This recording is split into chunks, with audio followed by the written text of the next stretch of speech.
The piercing sound of my cell phone ringing at 3:15 in the morning jolted me from deep sleep. I fumbled across the nightstand in the darkness, knocking over a glass of water as my heart pounded with the kind of panic that only comes from late-night emergency calls. Before I could even mumble a groggy hello, my mother's voice exploded through the speaker with razor-sharp urgency that cut through my confusion like a knife through paper. She demanded I get to Phoenix General Hospital immediately because Blake was in complete kidney failure, and the entire family had already decided I would donate one of mine to save his life. When I asked for just a moment to process this life-changing bombshell, she screamed that I was being selfish and cruel for hesitating to rescue my dying brother. The call ended with a harsh click, leaving me staring at the ceiling in stunned silence, finally understanding that my family viewed me not as a person with rights and feelings, but as a collection of spare organs for their precious golden child. I dressed quickly in the pre-dawn darkness and drove through empty Phoenix streets toward the hospital, my mind racing with questions and disbelief. The fluorescent lighting in the medical center felt harsh against my tired eyes as I navigated unfamiliar hallways to reach the nephrology ward. Blake lay propped up in his hospital bed, looking pale, but maintaining that smug expression I remembered from countless childhood confrontations, where he had manipulated situations to his advantage. "Look who finally showed up to save the day," Blake said with artificial warmth as I entered his room. His tone carried that familiar mixture of entitlement and condescension that had characterized our relationship for as long as I could remember. I knew I could count on my big brother when it really mattered. My parents flanked his bedside like protective guards defending their most precious treasure. Robert, my father, stood ramrod straight in his expensive business suit, despite the early hour his steel-gray eyes fixed on me with cold expectation. Linda, my mother, clutched a designer handbag while dabbing at her carefully applied makeup with a tissue, her tears seeming more performative than genuine. "The medical team has explained everything to us," my father announced without any preliminary conversation or concern for my well-being. "Blake requires immediate transplant surgery, and you're the obvious choice as his donor. We've already discussed preliminary testing with his physician." The assumption in his voice made my stomach clench with anxiety. "Nobody consulted me about this decision. I need time to understand the risks, discuss it with Sarah, research the recovery process, and consider how this affects my business." Blake's facade cracked instantly, revealing the irritation beneath his grateful act. "Research what exactly I'm dying, and you want to schedule committee meetings about whether my life is worth inconveniencing yourself. This is major surgery with serious complications and a long recovery period. Sarah and I are planning our wedding in 6 months, and I have construction projects that depend on my physical capabilities." I kept my voice level despite feeling increasingly cornered by their collective pressure. My mother stepped closer, her face contorting with disgust. "How can you prioritize a wedding and work contracts over your brother's survival? This is exactly the kind of selfishness that has always characterized your approach to family responsibilities.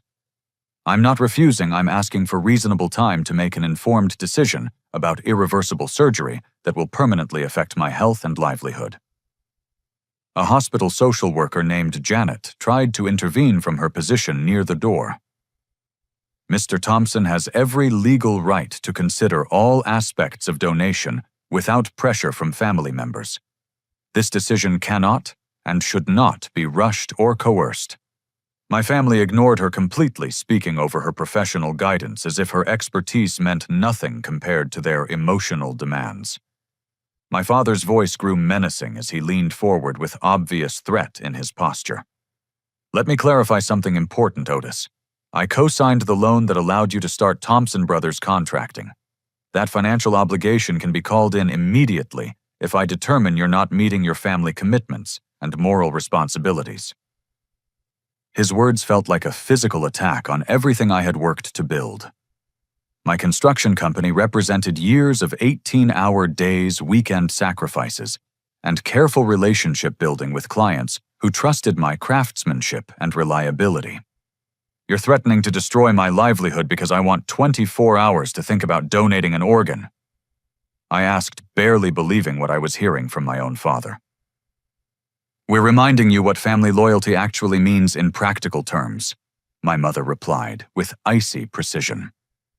"If you choose to abandon Blake in his greatest hour of need, then you've chosen to abandon this family permanently. Don't expect continued support, financial assistance, or emotional connection after making that choice." Blake reclined against his pillows, watching this emotional manipulation unfold with obvious satisfaction. "Stop making this complicated, Otis. We both know you'll eventually agree because that's what decent people do for their families. Why torture everyone with this unnecessary drama and delay?" I looked around the sterile hospital room at these three people who shared my DNA but felt like complete strangers in their willingness to destroy me for refusing immediate compliance with their demands. Janet gave me an encouraging nod and silently mouthed, "You have choices," but seemed uncomfortable with the toxic family dynamics she was witnessing. "I need 48 hours to research this procedure, discuss it with Sarah, and consult with my own physician about the risks and recovery timeline," I stated firmly. "That's a reasonable request for such a life-altering decision." My father's expression darkened with barely controlled rage. "You have exactly 24 hours to make the right choice, Otis. After that deadline, we'll assume you've decided to let Blake die, and will respond appropriately to that betrayal." Walking away from that hospital room felt like crossing a bridge that was burning behind me. The automatic glass doors closed with a soft, pneumatic hiss, and I stood alone in the parking lot under the harsh security lighting, feeling more isolated and abandoned than at any point in my 28 years of life. The warm desert air did nothing to ease the cold certainty that my family was willing to destroy everything I had built rather than accept my need to make an informed decision about my own body. Within hours of leaving Phoenix, General Blake had transformed his social media presence into a sophisticated propaganda machine designed to paint me as a heartless villain abandoning his dying brother. His Instagram account, normally filled with luxury lifestyle content, showcasing expensive cars and exclusive restaurants, became a carefully curated gallery of emotional manipulation, targeting our shared community. He posted vintage photographs from our childhood images of us building elaborate sandcastles during family vacations to California beaches, accompanied by captions that read, "My big brother taught me that family bonds are unbreakable. I'm praying he remembers that lesson now when I need him most desperately." The campaign spread through Phoenix like wildfire across dry brush. Blake had cultivated extensive professional networks throughout the real estate development industry, and those connections amplified his message across multiple social media platforms. Each share added another layer to the narrative, portraying me as a selfish monster, prioritizing personal convenience over familial obligation. My phone buzzed incessantly with notifications as strangers discovered my personal profiles and unleashed torrents of condemnation. People who had never met me felt compelled to comment on years-old photos, calling me every imaginable name and questioning my fundamental humanity. My business Facebook page became a battleground where anonymous accounts left scathing one-star reviews condemning Thompson brothers, contracting for being owned by someone who would let his own blood die for money. The local television news discovered Blake's story after he personally contacted their human interest department with an exclusive interview opportunity. I watched in horrified fascination from my living room couch as he appeared on the evening broadcast, positioned in his hospital bed, looking fragile and vulnerable while speaking directly to the camera with perfectly calibrated emotion. "I don't understand what changed between us," Blake told the sympathetic reporter, his voice cracking at precisely the right moments. "Growing up, Otis was my protector, my role model, the person I admired most in the world. I thought blood meant something, that family loyalty was sacred, but apparently I was naive.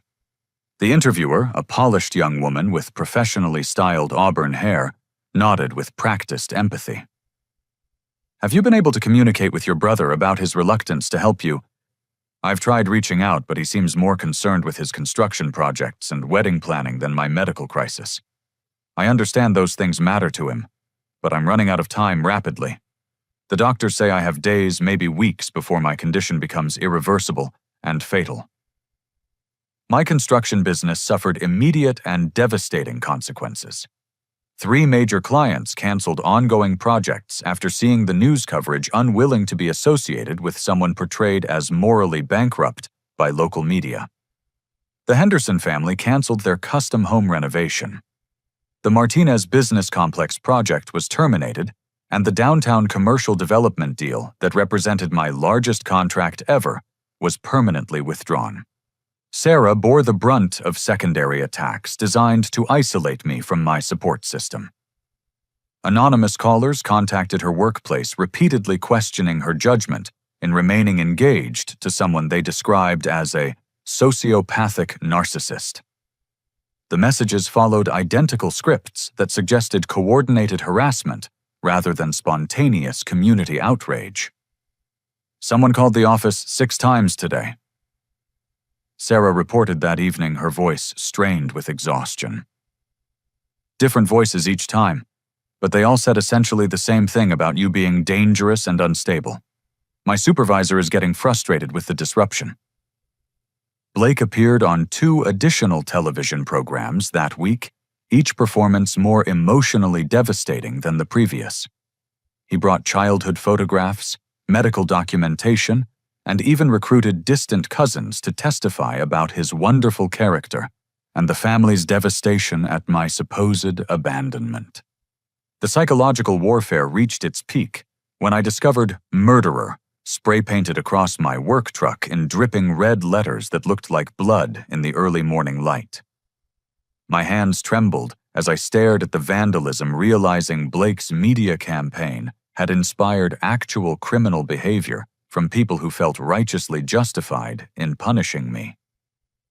Mrs. Rodriguez, my elderly neighbor, emerged from her house carrying a bucket of soapy water and steel wool scrubbing pads. She was a retired teacher who had always appreciated the free maintenance work I performed on her property whenever she needed assistance with minor repairs. "This is absolutely disgraceful," she declared, attacking the paint with fierce determination. "I've watched you grow up since you were 16 years old, Otis. You're a good man with integrity, and I don't care what lies they're broadcasting on television." We worked together in comfortable silence, gradually erasing the hateful message, while I contemplated the sophisticated cruelty of Blake's strategy. He wasn't simply pressuring me to donate an organ. He was systematically destroying my reputation, livelihood, and relationships to force compliance through complete social isolation. The realization that my own brother would rather obliterate everything I had built than accept my request for time to make an informed decision revealed a level of narcissistic entitlement I had never fully understood.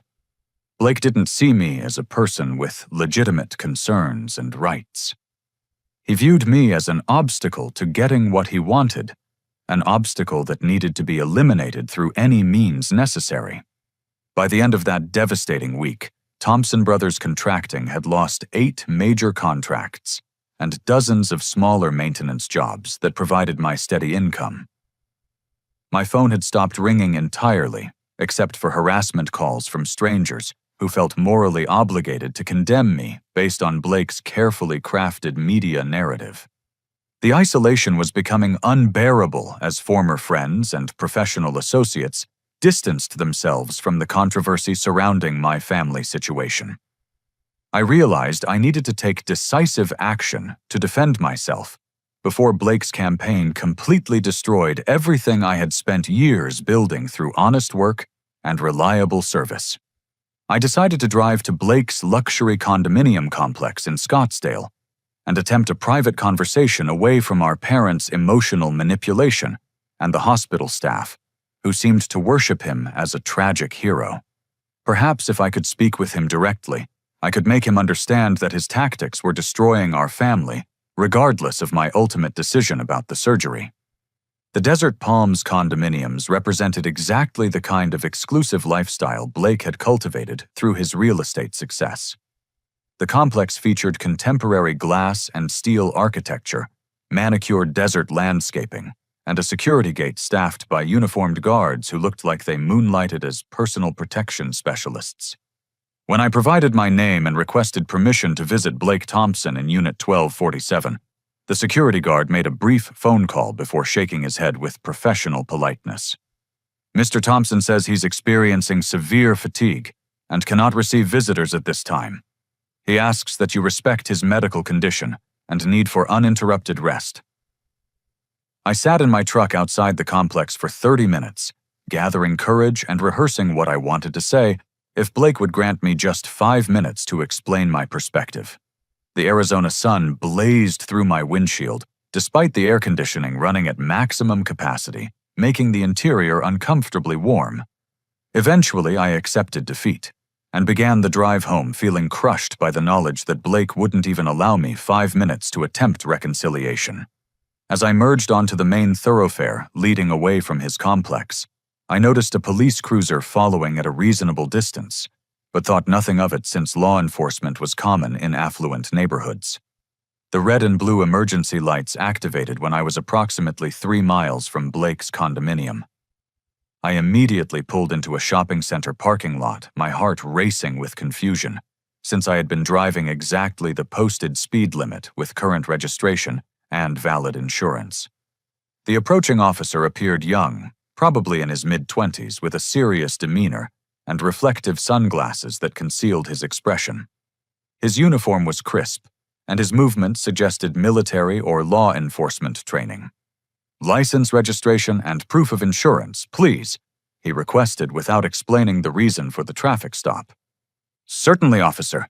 Can you tell me why you pulled me over? I was observing all traffic laws, and my vehicle registration is current." "Your left rear tail light is malfunctioning, which constitutes a safety violation requiring immediate correction and vehicle inspection."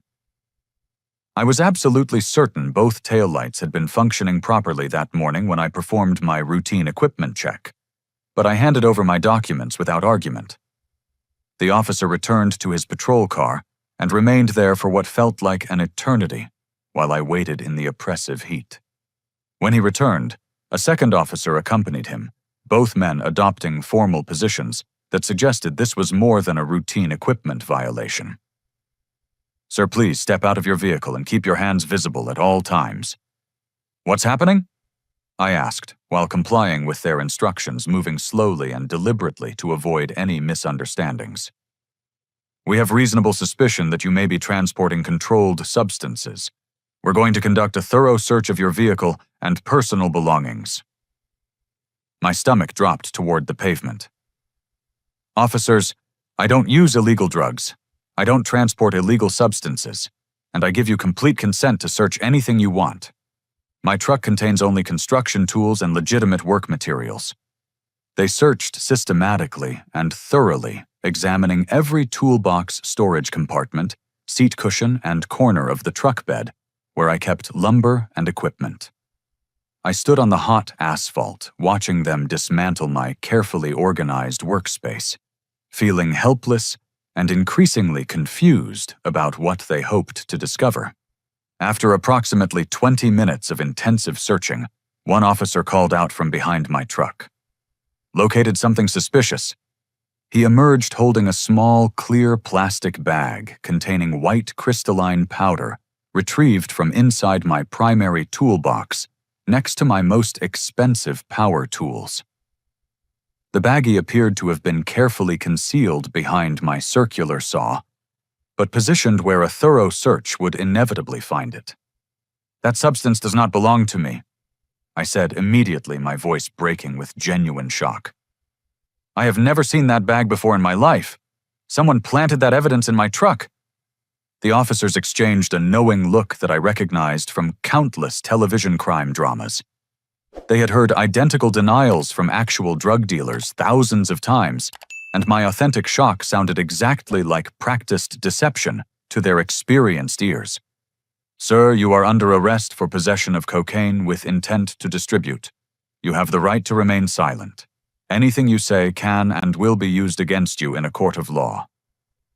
As the handcuffs clicked around my wrists, and I was placed in the back of the patrol car, I watched my truck being impounded and thought about the perfect timing of this entire incident. Someone had known I was visiting Blake's complex, predicted my route home, and arranged for evidence to be planted exactly where a routine search would discover it. The jail processing felt like a nightmare sequence of fingerprinting mugshots and paperwork that reduced me from a person to a case number in the criminal justice system. I was permitted one phone call, and I used it to contact Sarah, my voice trembling, as I tried to explain what had happened. They discovered drugs in my truck, Sarah. Someone planted cocaine in my toolbox and arranged for police to find it. Her silence stretched for several heartbeats before she responded. I'm contacting a criminal defense attorney immediately and posting your bail. Don't speak to anyone about anything until I arrive with legal representation. Before Sarah could reach the jail, I received an unexpected visitor. Blake walked into the visitation room looking healthier and more energetic than he had appeared in the hospital, his complexion robust and his movements steady and confident. He settled into the chair across from me with that familiar, arrogant smile that meant he had successfully orchestrated something that benefited him at my expense. Unfortunate turn of events, big brother, he said, leaning back with casual satisfaction. Drug possession charges carry serious penalties in Arizona. You could be looking at 5 to 10 years in state prison, especially with the quantity they discovered. You orchestrated this entire setup, I stated quietly, meeting his eyes, and seeing no trace of the desperate dying man from the hospital bed. Blake's smile broadened with obvious pleasure. Orchestrated what I'm critically ill with kidney failure, confined to my hospital bed, and too weak to leave the medical facility. How could I possibly arrange for drugs to appear in your truck? You hired someone to plant that evidence. You planned this whole frame-up. He leaned forward conspiratorially, lowering his voice, so the security cameras couldn't capture his words. Here's what's beautiful about this situation, Otis. Once you're convicted of felony drug charges, you'll be medically ineligible as an organ donor. The hospital will reject you completely. So I get public sympathy for having a brother who refused to save my life, plus additional tragedy points, because that same brother turned out to be a drug dealer who couldn't help, even if he wanted to. I felt like I was staring at a complete stranger wearing my brother's familiar features. Why would you destroy me like this? What did I ever do to deserve such hatred? You embarrassed me publicly by refusing my request. You made me appear like someone who doesn't deserve automatic help from his own family. You forced me to beg and plead instead of simply complying with what I needed. That kind of humiliation is completely unacceptable. He stood up and straightened his expensive designer jacket, preparing to leave. Enjoy county jail, Otis. I understand the food is terrible and the accommodations are uncomfortable, but perhaps that's appropriate for someone who abandoned his dying brother to pursue a career in drug dealing. As Blake walked away without looking back, I finally understood this had never been about kidney donation or medical necessity. This was about power control, and Blake's pathological inability to accept that anyone, even his own brother, might have the right to say no to his demands. I also realized my parents had almost certainly known about this plan, which meant my entire family had conspired to destroy my life, rather than accept my need for time to consider major surgery. Sarah posted my bail using our entire wedding fund, $25,000, that represented 2 years of careful savings for our future together. When she picked me up from the county jail the following morning, her eyes were red from sleepless worry, but her expression showed unwavering determination to fight for my freedom. I hired David Kowalski from the Public Defenders Association, she explained as we drove through morning traffic toward downtown Phoenix. He specializes in drug cases and says the evidence against you is circumstantial, but Blake has connections throughout the prosecutor's office who are pushing for maximum penalties. David Kowalski maintained a modest office in a converted warehouse building surrounded by legal documents and case files that testified to years of defending people who couldn't afford expensive attorneys.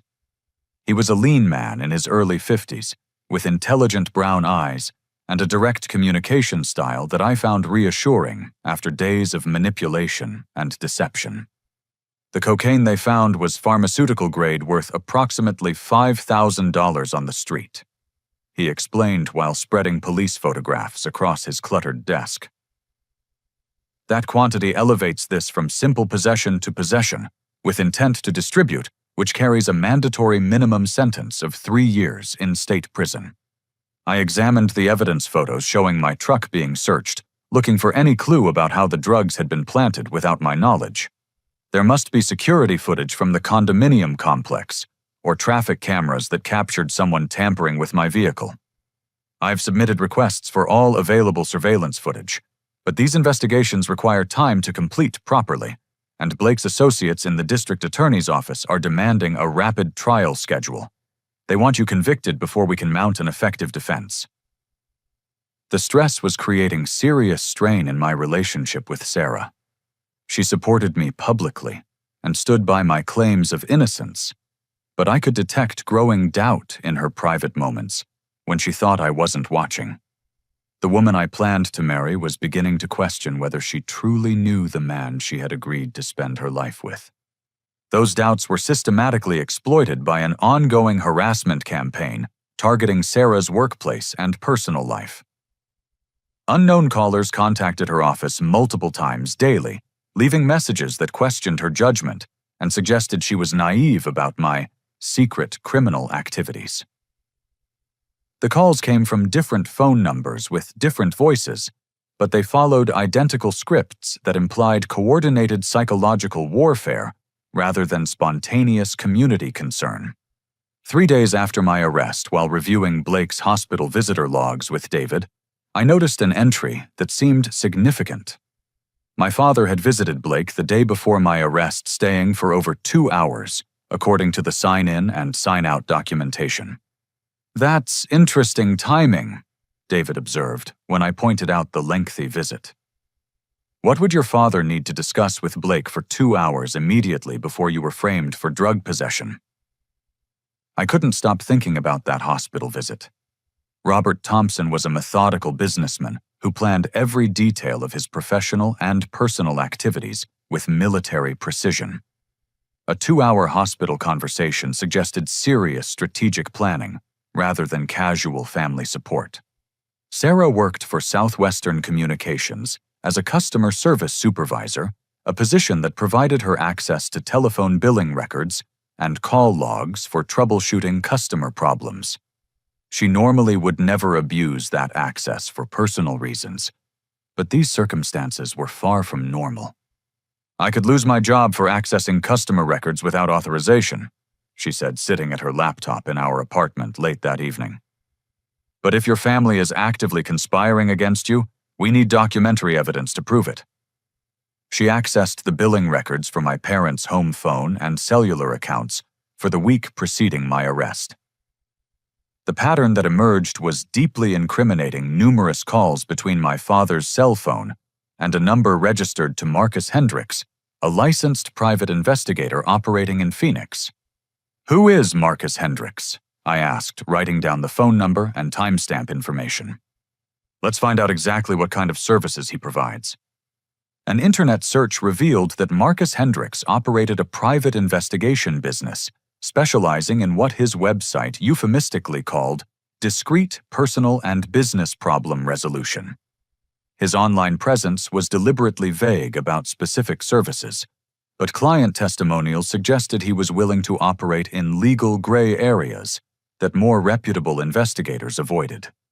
The next morning, I called Marcus Hendricks directly, pretending to be a potential client who needed help with a sensitive family situation that required unconventional solutions.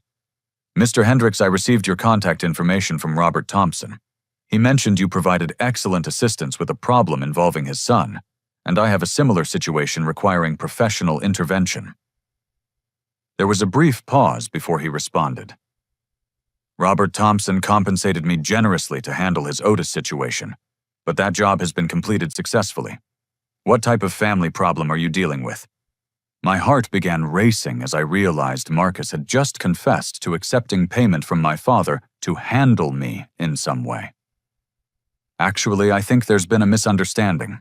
This is Otis Thompson, and I'd like to meet with you to discuss what my father hired you to accomplish. The phone line went silent immediately as Marcus realized he had accidentally confessed to criminal conspiracy.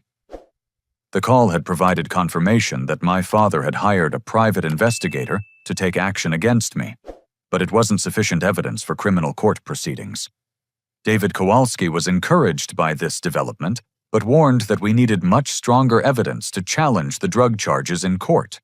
That phone conversation proves your suspicions are correct, but we need Marcus to confess his specific actions in a way that can be verified independently. What if I arrange to meet with him in person and try to get him to explain what he did?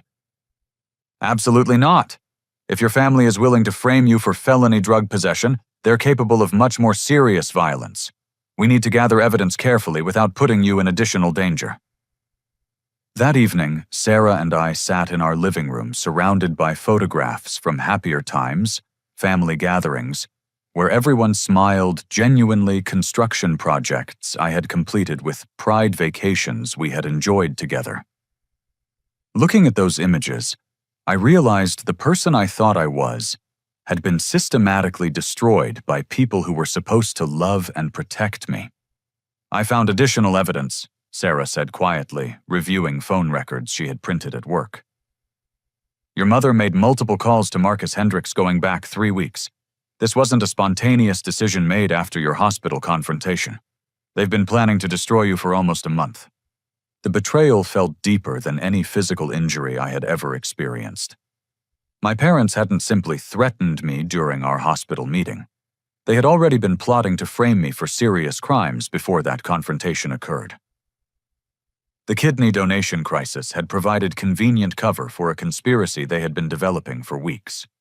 As I lay awake that night, listening to Sarah's troubled breathing beside me, I understood that proving my innocence would require exposing my family's crimes and watching them face serious criminal consequences. They had forced me into a war I never wanted to fight. But winning would mean destroying the people who had raised me, even though they had already chosen to destroy me first. While David focused on the legal aspects of my criminal defense, Sarah had become obsessed with investigating Blake's medical condition, spending hours researching kidney failure symptoms, treatment protocols, and hospital procedures to identify inconsistencies in his narrative. Something doesn't make sense about Blake's timeline, she said, spreading medical research printouts across our kitchen table. Look at his social media activity compared to what someone with end-stage kidney failure should be experiencing physically and mentally. She displayed screenshots of Blake's Instagram posts from the previous month, documenting his activities while supposedly dying of kidney disease. The images showed him attending expensive restaurant dinners, participating in late-night social events, and completing intensive workout sessions at his private fitness club. The man in those photographs looked healthier and more energetic than he had appeared 6 months earlier. People with advanced kidney failure experience severe fatigue, chronic nausea, muscle weakness, and cognitive impairment. Sarah explained, referencing medical literature she had downloaded. Blake's social media shows someone with excellent physical condition and unlimited energy for recreational activities. She had also developed a friendship with Jennifer Walsh, a registered nurse working in the nephrology unit at Phoenix General Hospital. Jennifer was approximately Sarah's age and had witnessed my family's aggressive behavior during hospital visits, making her sympathetic to our situation and suspicious of Blake's case. I cannot provide Blake's confidential medical records without violating federal privacy laws and losing my nursing license, Jennifer had explained during their coffee meeting at a restaurant near the hospital. But I can share my professional observations about irregularities in his case that concern me as a medical professional. Jennifer had noticed that Blake's documented symptoms didn't match his physical appearance and behavior when he thought medical staff weren't observing him. His laboratory results showed severe kidney dysfunction, but his vital signs, energy levels, and general demeanor suggested robust health. Dr. Martinez has been handling Blake's case with unusual secrecy, Jennifer reported. Normally, complex kidney cases involve our entire nephrology team for consultation and treatment planning, but he's been managing Blake's care almost entirely independently. He's also been very specific about which laboratory technicians process Blake's blood and urine samples. Sarah returned from that meeting with a theory that seemed impossible, but explained every inconsistency we had identified in Blake's medical crisis. What if Blake isn't actually sick at all? She proposed, sitting across from me at our small dining table. What if this entire kidney failure emergency is completely fabricated? I stared at her in disbelief, trying to process the implications of such an elaborate deception. That's impossible, Sarah. You can't fake kidney failure convincingly. There are blood tests, urinalysis, imaging studies, and multiple verification procedures. Medical fraud on that scale would require corrupting several healthcare professionals. Unless you have a dishonest doctor willing to falsify results in exchange for substantial financial compensation. She showed me a newspaper article from 18 months earlier documenting insurance fraud investigations in the Phoenix medical community. Several physicians had been convicted of creating false diagnoses to collect fraudulent insurance payouts, and Dr. Martinez's practice had been investigated but cleared of criminal wrongdoing. Maybe Dr. Martinez was cleared because he's more sophisticated at hiding his fraud than the doctors who were caught and prosecuted.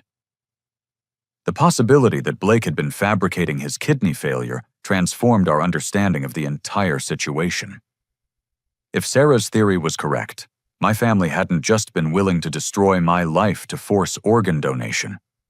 They had constructed an elaborate insurance fraud scheme with me positioned as their primary victim.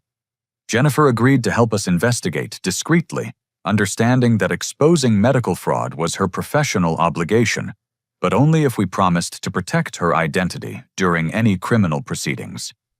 She began documenting Blake's behavior during hospital stays, noting instances when he appeared completely healthy while believing himself unobserved. Yesterday, I saw him in the emergency stairwell talking on his cell phone for 45 minutes, she reported during our next clandestine meeting. He was walking normally, his complexion looked excellent, and he seemed to have unlimited energy. But 15 minutes later, when I checked on him in his room, he was lying in bed complaining of severe fatigue and requesting additional pain medication. The definitive evidence came when Jennifer risked her career to access Blake's complete medical files through the hospital's internal computer system. What she discovered confirmed our most suspicious theories.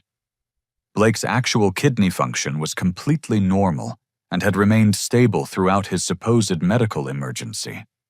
His real laboratory results show perfect kidney health. Jennifer explained during a secret meeting in a parking garage downtown. But there's a second set of results in his file showing critical kidney failure. Someone has been creating fraudulent test results and inserting them into his official medical record. She handed Sarah a manila envelope containing photocopied laboratory reports. The legitimate results showed normal kidney function, while the falsified results displayed values consistent with end-stage renal disease. The fake reports had subtle formatting differences and laboratory identification codes that suggested they had been created outside the hospital's standard testing procedures. Dr. Martinez has been submitting the fraudulent results to your family and insurance companies while concealing the authentic results in a restricted section of Blake's medical file. This represents massive federal fraud, and if Blake knows about it, he's complicit in felony conspiracy charges. I felt physically sick examining the evidence. My brother wasn't just manipulating our family relationships.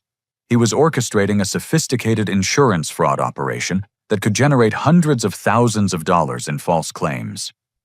The life insurance policies, disability benefits, and medical expense reimbursements would create substantial financial rewards, especially if he maintained the deception long enough to collect from multiple sources. There's additional information you need to know. Jennifer continued quietly. I overheard Dr. Martinez discussing Blake's inheritance situation yesterday. Apparently, your grandmother is planning to modify her will to benefit whichever grandson has greater medical expenses and financial needs. Blake could inherit over $1 million if he convinces her he's dying and requires expensive treatment. My grandmother Helen was 89 years old and represented the only source of unconditional love and support in my extended family. She lived in an assisted living facility in Tucson and had been sending heartbroken letters expressing her anguish over our family conflict. The realization that Blake was manipulating her grief to steal my inheritance made me angrier than anything else he had done. We need to report this evidence to federal authorities immediately, I said, but Jennifer shook her head firmly. Not yet. Dr. Martinez has extensive connections throughout the medical and legal communities. If he discovers our investigation before we have comprehensive evidence, he'll destroy everything incriminating and disappear. We need Blake to incriminate himself in a way that cannot be denied or explained away. Driving home that evening, Sarah and I began planning how to expose Blake's fraud without alerting him to our investigation. The irony was overwhelming. Proving my innocence of drug charges required proving my family's guilt in medical fraud, insurance fraud, and elder abuse. The stakes had escalated far beyond my personal freedom. Blake's conspiracy threatened multiple innocent victims, corrupted medical institutions, and exploited an elderly woman's love and trust. Stopping him would require me to become skilled at deception and manipulation, using his own tactics against him for the sake of justice. Armed with comprehensive evidence of Blake's medical fraud conspiracy, I understood that direct confrontation would be meaningless unless I could record him confessing in a legally admissible format.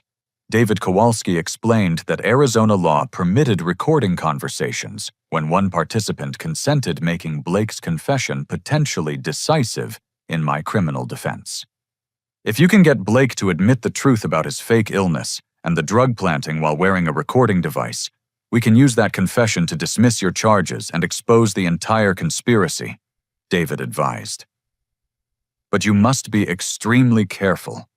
If Blake realizes you're recording him, he could become violent or dangerous. I spent 3 days planning my approach, studying Blake's psychological patterns and weaknesses. His greatest vulnerability was his narcissistic need to gloat about successful manipulations when he believed he was completely safe from consequences. I would exploit that arrogance by pretending to surrender completely, then arranging a family meeting where he would feel comfortable revealing everything. The recording equipment was surprisingly compact, no larger than a matchbook, and easily concealed inside my shirt pocket. Sarah helped me practice activating the device without obvious hand movements, and we rehearsed conversations designed to encourage my family to reveal specific details about their crimes. Remember, you need them to admit concrete facts about the medical fraud, the drug planting, the insurance schemes, and the inheritance manipulation, Sarah reminded me. Don't guide them too obviously, but create opportunities for them to brag about their cleverness and success. I called my mother and delivered an Academy Award-worthy performance of complete psychological breakdown and defeat.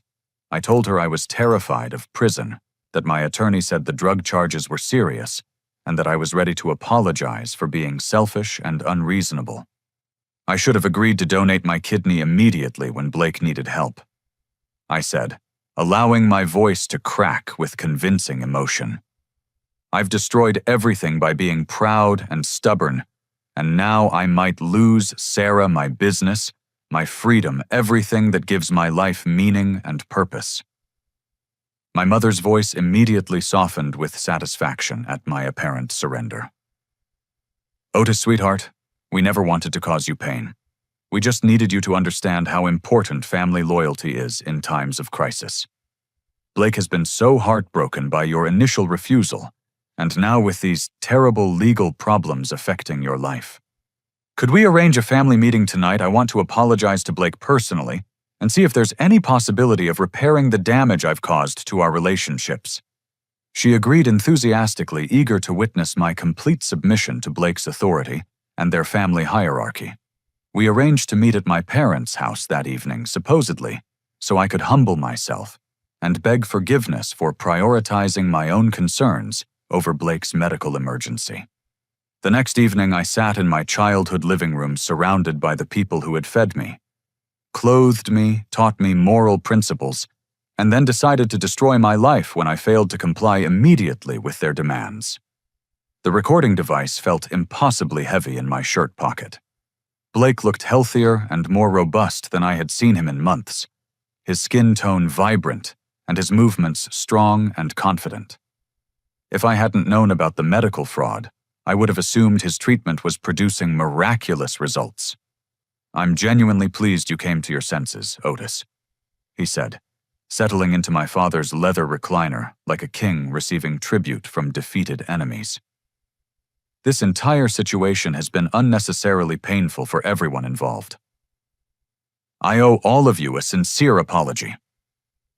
I began activating the recording device with a subtle gesture.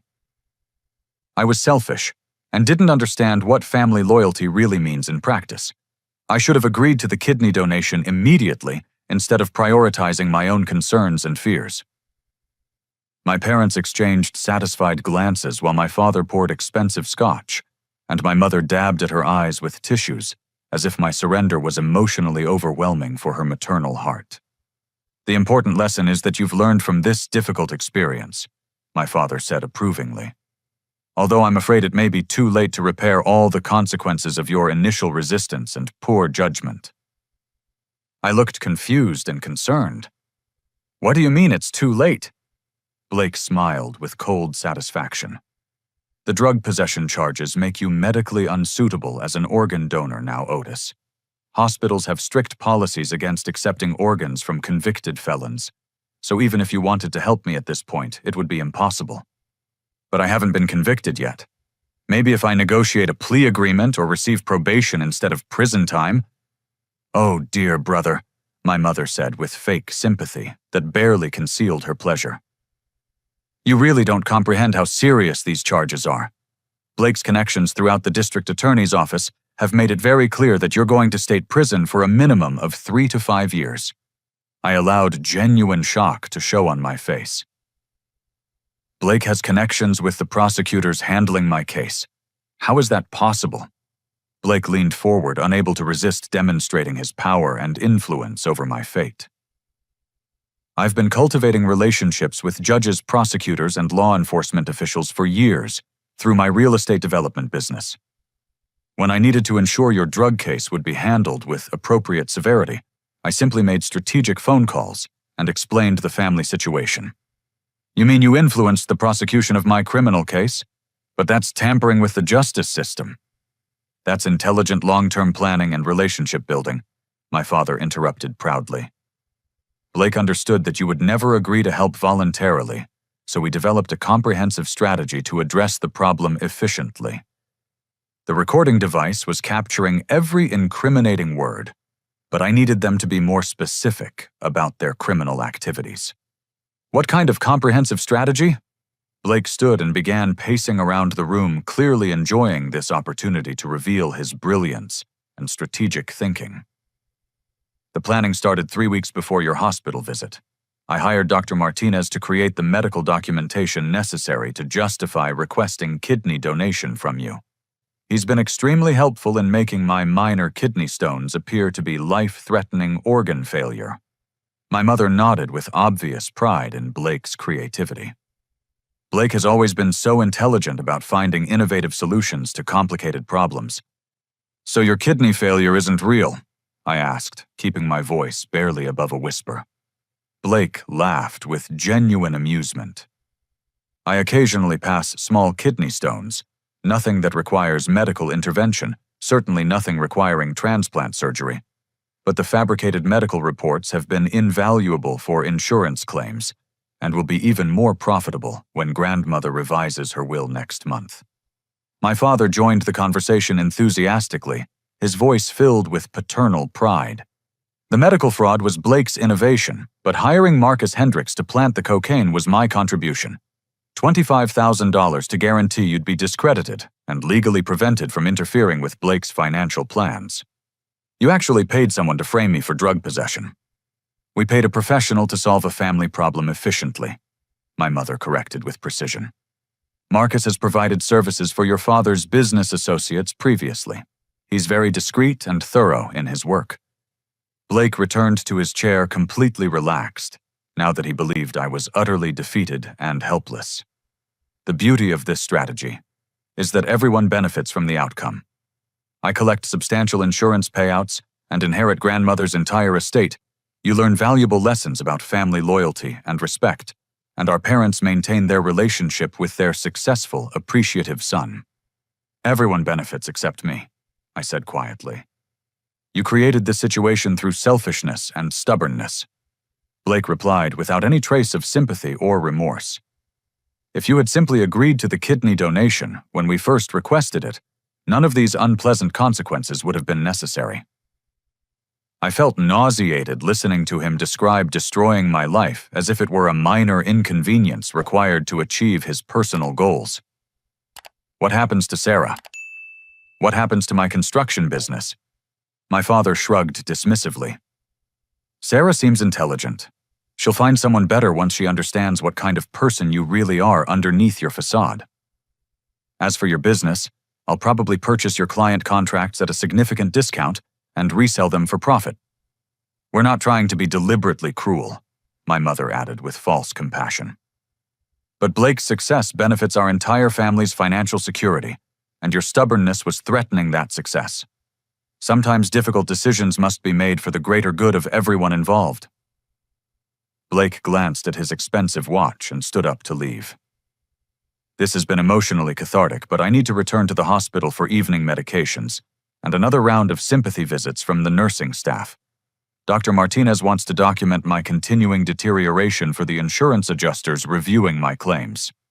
I remained motionless for several seconds, allowing them to savor their complete victory before reaching into my pocket and placing the recording device on the coffee table. The small red indicator light was still blinking, showing that it had captured every word of their detailed confessions. The room fell into absolute silence. Blake stared at the device as if it were a deadly serpent, his face cycling through confusion, recognition, and finally, explosive rage. You recorded our private family conversation. My father said, his voice flat and menacing. Just like you framed me for felony drug possession. I replied, standing and moving towards the door. I've uploaded backup copies to secure cloud storage, and my attorney has instructions to release everything if anything suspicious happens to me. Blake lunged toward the recording device, but I was faster and had already secured it. I headed for the exit while my family shouted threats and accusations behind me. This recording doesn't change anything, Blake screamed as I reached my truck. We'll have it suppressed and you'll still go to prison for drug possession. I rolled down my window and looked back at the house where I had learned to walk celebrated birthdays and believed that family meant unconditional love and mutual support. Watch the morning news. I called back to them. The FBI, IRS, and State Medical Board are all very interested in your business activities and want to discuss them with you extensively. As I drove away from my childhood home for what I knew would be the final time, I felt something I hadn't experienced in weeks: genuine hope. The war my family had started was finally approaching its end, and justice was about to be served to people who had forgotten that actions have consequences. The coordinated federal raids began at exactly 8:30 the next morning, with FBI agents simultaneously executing search warrants at Blake's real estate office, my parents' residence, and Dr. Martinez's medical practice. I watched the news coverage from David Kowalski's office, experiencing a complex mixture of satisfaction and sadness as federal investigators carried boxes of evidence from locations that had been central to my family's life. Special Agent Sarah Chen, the FBI supervisor handling the investigation, had been impressed by the comprehensive scope of the criminal conspiracy revealed in my recording. This case involves federal wire fraud, mail fraud, insurance, fraud, medical fraud, conspiracy to commit multiple felonies, and elder abuse. she explained during our debriefing session. Your brother and parents are facing serious federal charges that carry decades in prison. The Arizona Medical Board suspended Dr. Martinez's license immediately pending the outcome of their investigation. The falsified medical records, fabricated laboratory results, and fraudulent insurance claims represented the most extensive medical fraud operation in state history. Dr. Martinez's cooperation with federal investigators revealed additional victims and criminal associates operating in multiple states. Blake's arrest dominated local news coverage for an entire week. The same journalists who had portrayed him as a tragic victim now competed to expose the shocking details of his elaborate fraud conspiracy. His real estate empire collapsed overnight when investigators froze all his assets and discovered that numerous business deals involved money laundering and systematic tax evasion. The local television station that had provided Blake with sympathetic interview platforms now broadcast a comprehensive exposé titled The Golden Child Deception, featuring interviews with his victims and analysis of how his charm and family connections had enabled years of undetected criminal activity. My drug possession charges were dismissed with prejudice, meaning they could never be refiled under any circumstances. The district attorney held a public press conference apologizing for corruption in his office and announcing new oversight protocols to prevent prosecutorial misconduct. 2 assistant prosecutors who had accepted bribes from Blake were indicted on federal corruption charges. The civil lawsuits began immediately following the criminal arrests. Blake's insurance fraud had victimized dozens of companies and individuals who now demanded complete restitution. His luxury condominium, expensive vehicles, and business assets were seized by federal marshals to compensate victims. The criminal restitution requirements alone exceeded $3 million. My parents faced federal conspiracy charges carrying potential sentences of 10 to 15 years in prison. My father's business empire disintegrated when investigators uncovered decades of systematic tax evasion and fraudulent accounting practices. Their house investment accounts and retirement savings were frozen pending criminal proceedings and victim restitution calculations. The most personally satisfying moment came during my visit to Grandmother Helen in Tucson to explain what had really happened during our family crisis. Helen Thompson was 89 years old, but mentally sharp, and she listened to the complete story with growing horror and disappointment. I had already modified my will to leave everything to Blake because I believed he needed financial assistance for medical expenses, she said, tears flowing down her weathered cheeks. Thank goodness you exposed this deception before I made that terrible mistake permanently. She immediately contacted her estate attorney and revised her will again, dividing her assets equally between legitimate medical research charities and establishing educational scholarships for young people pursuing careers in construction and skilled trades. Thompson Brothers. Contracting not only recovered but flourished as our community rallied around the truth of what had happened. Clients who had abandoned me during Blake's smear campaign returned with larger projects and enthusiastic referrals. Local newspapers featured my story as an inspiring example of integrity and perseverance, triumphing over corruption and manipulation. Sarah and I were married 8 months later in a beautiful ceremony at a vineyard in Sedona, surrounded by people who had supported us during the darkest period of our lives. Our guest list included David Kowalski, Jennifer Walsh, Mrs. Rodriguez, and dozens of friends who had never believed Blake's lies about my character. My grandmother served as my best woman, walking down the aisle with dignity and grace that reminded me what authentic family loyalty actually meant. Blake received a federal sentence of 15 years in prison for fraud, conspiracy racketeering, and elder abuse. Dr. Martinez was sentenced to 10 years and permanent revocation of his medical license. My parents each received 8-year sentences and were ordered to pay complete restitution to all victims of their criminal enterprise. During Blake's sentencing hearing, I was permitted to deliver a victim impact statement to the court.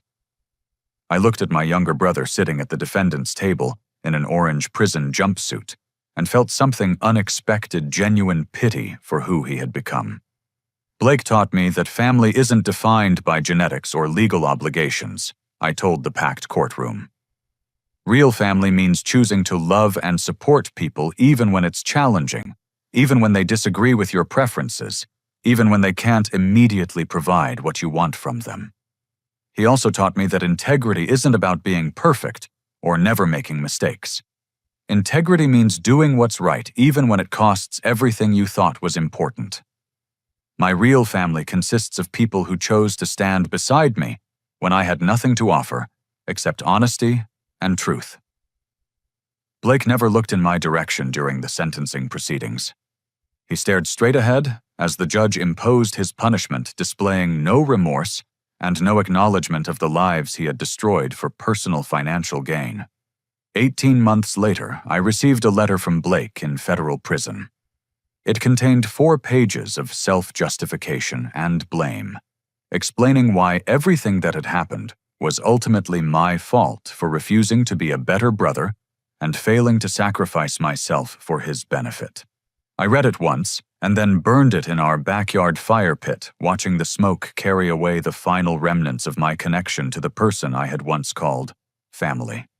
Sarah and I expanded Thompson Construction into one of Arizona's most respected building companies. We specialize in affordable housing for working families and maintain a policy of hiring people who deserve second chances, understanding that everyone deserves opportunities to rebuild their lives after making mistakes. We have 2 beautiful children now, Emma and James, growing up in a home filled with honesty, respect, and unconditional love. They know the story of Uncle Blake, and their grandparents presented age-appropriately as lessons about choosing integrity over advantage and authentic love over manipulation. This experience taught me that genuine strength isn't about enduring abuse or meeting unreasonable demands from people who claim to love you. True strength means establishing healthy boundaries, protecting yourself and those you care about, and refusing to participate in systems that require compromising your fundamental values. I learned that forgiveness doesn't mean allowing people to continue causing harm. Forgiveness means releasing anger and resentment that can poison your own happiness while maintaining necessary boundaries to protect yourself from future abuse.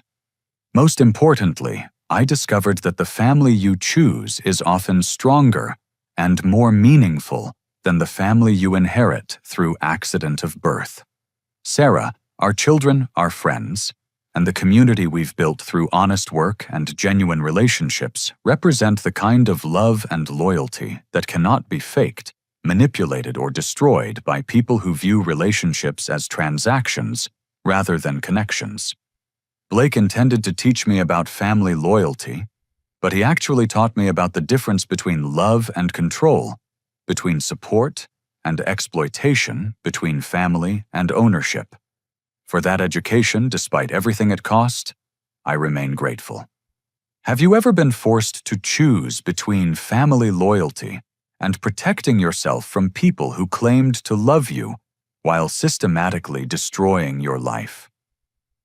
Sometimes the most difficult decisions we face are also the most crucial for our long-term happiness and personal integrity.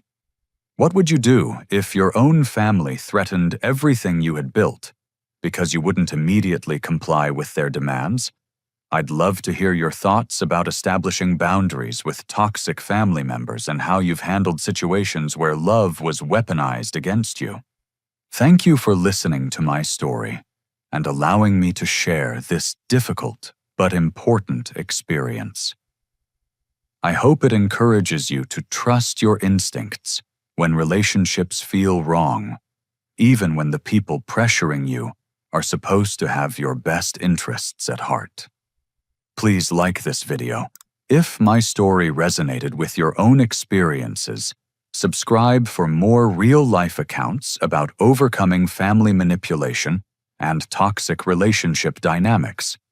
Share this with anyone who might benefit from hearing about the importance of standing up for yourself, and leave a comment sharing your own experiences with difficult family situations or how you've learned to prioritize your well-being over others' unreasonable expectations. Remember that choosing to protect yourself isn't selfish when the alternative means allowing others to destroy your life for their personal benefit. Take care of yourselves, maintain your boundaries, and I'll see you in the next story.